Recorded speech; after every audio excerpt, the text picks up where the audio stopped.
नमस्कार मित्रों। आज हम देखेंगे इस वीडियो में एक अद्भुत कॉम्बिनेशन सन और केतु का, यानी सूर्य और केतु। तो ये जब बर्थ चार्ट हॉरोस्कोप में जब आप देखेंगे तो ये इसमें चैलेंजेस भी खड़ा करता है, अपॉर्चुनिटीज़ भी खड़ा करता है और हर आपकी ज़िंदगी के हर क्षेत्र को, हेल्थ हो गया, करियर हो गया, रिलेशनशिप हो गया, फाइनेंस हो गया, सबको वो इफ़ेक्ट करेगा। अब वो कहाँ प्लेसमेंट है उस पे भी एक है, लेकिन हम जनरल अंडरस्टैंडिंग तो ले सकते हैं कि ये जब युति होती है सूर्य और केतु की तो क्या क्या हो सकता है, क्या क्या डेवलपमेंट हो सकते हैं आपकी लाइफ में, आपकी ज़िंदगी में, और कैसे आपकी लाइफ को ये असर डालता है आपकी लाइफ में। ठीक है, तो अब जो फैमिली लाइफ के लिए अगर आप देखेंगे तो सूर्य और केतु का युति ये कुछ आपके फैमिली के बारे में बताता है। आपके जो पिता हैं, क्योंकि सूर्य पिता है,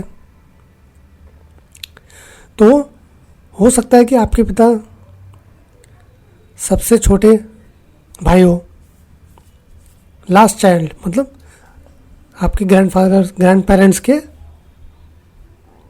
आखिरी के बच्चे हो सकते हैं।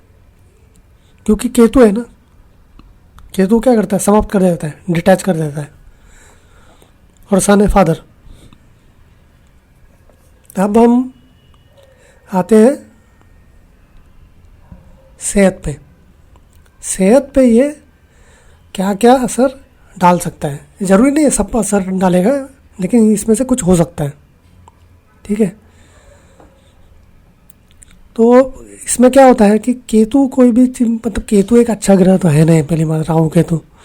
तो ये क्या दिखाता है, तो ये दिखाता है कि आपको कुछ एलर्जी हो सकती है, या एलर्जी होने की चांसेस ज़्यादा है, होए नहीं हुए वो एक अलग चीज़ है।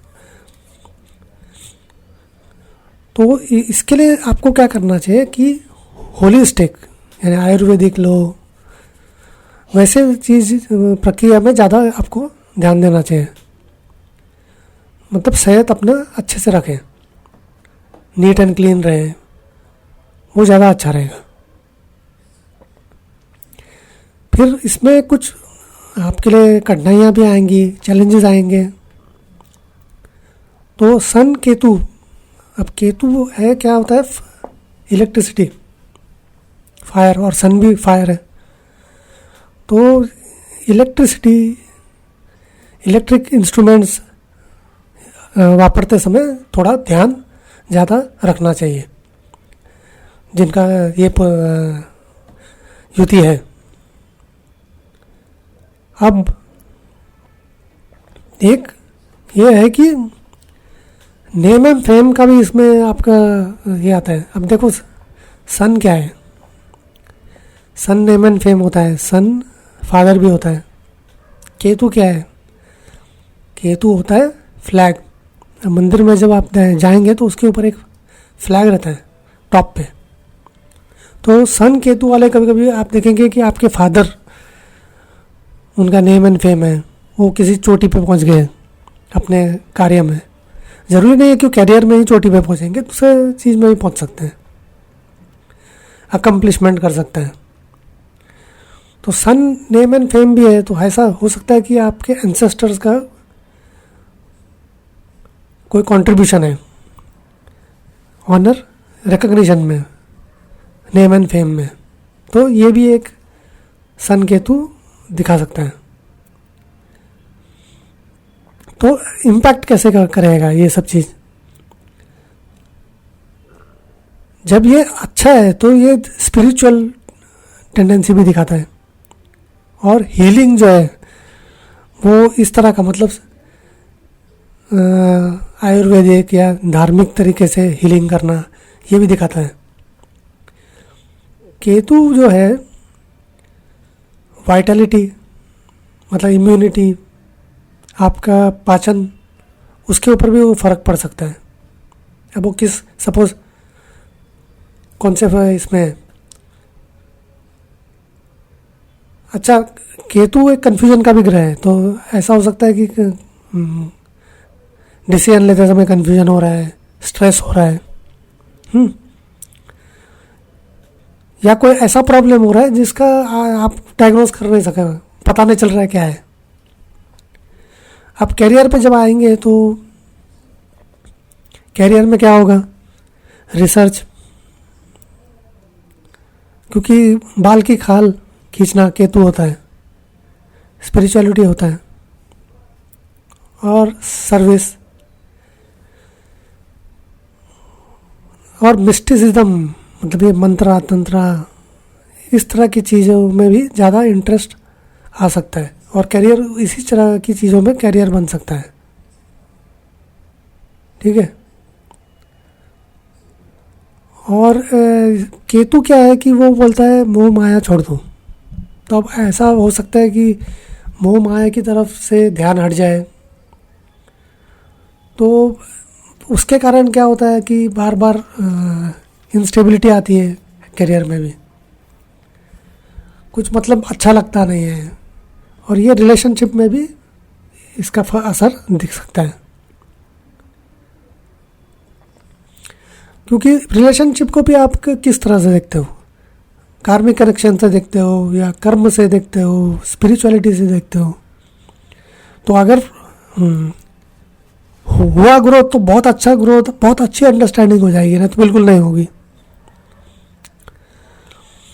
और रिलेशनशिप ऐसा भी हो सकता है कि आप दूर का रिलेशनशिप हो, जैसे आप अलग शहर में हैं और आपकी फैमिली अलग शहर में है, ऐसा भी हो सकता है। फाइनेंस में आए तो ये फाइनेंशियल रिवॉर्ड्स भी उसी तरह से, क्योंकि आदमी ज़्यादा स्पिरिचुअलिटी की तरफ जाता है, तो फाइनेंस में भी वो उसका असर पड़ेगा। और मटेरियल मतलब माया से दूर, केतु बोलता है दूर रहो भाई, स्पिरिचुअलिटी में रहो, तो फिर क्या है, लॉसेस भी हो सकते हैं, और कुछ मतलब ही नहीं रहेगा, इच्छा ही नहीं रहेगी पैसा कमाने की, तो क्या करेंगे? तो इसमें सजेशन क्या है, क्या करना चाहिए? तो सन है तो सूर्य को जल अर्पित करो, गायत्री मंत्र, आदित्य हृदय स्तोत्र, ये चैंटिंग कर सकते हो, और सेल्फ एंड कॉन्फिडेंस बढ़ाने की कोशिश करो। और मंगलवार शनिवार को सीसम सीड, ब्लैंकेट, जो कंबल रहते हैं, वो कंबल भी कौन सा है, वो चौकोन वाले कंबल रहते हैं ना, सफ़ेद काला ये रहता है उसमें कलर, वो वाला। और डिसीजन मेकिंग के समय घाई मत करो, आराम से सोचो, टाइम लो, और फिर ये करो, और मेडिटेशन करो, स्पिरिचुअलिटी की तरफ भी थोड़ा बहुत ये करो, तो क्या रहे, मन शांत रहेगा और स्ट्रेस नहीं होगा। तो ये कुछ सजेशन है सूर्य केतु कंजंक्शन के लिए।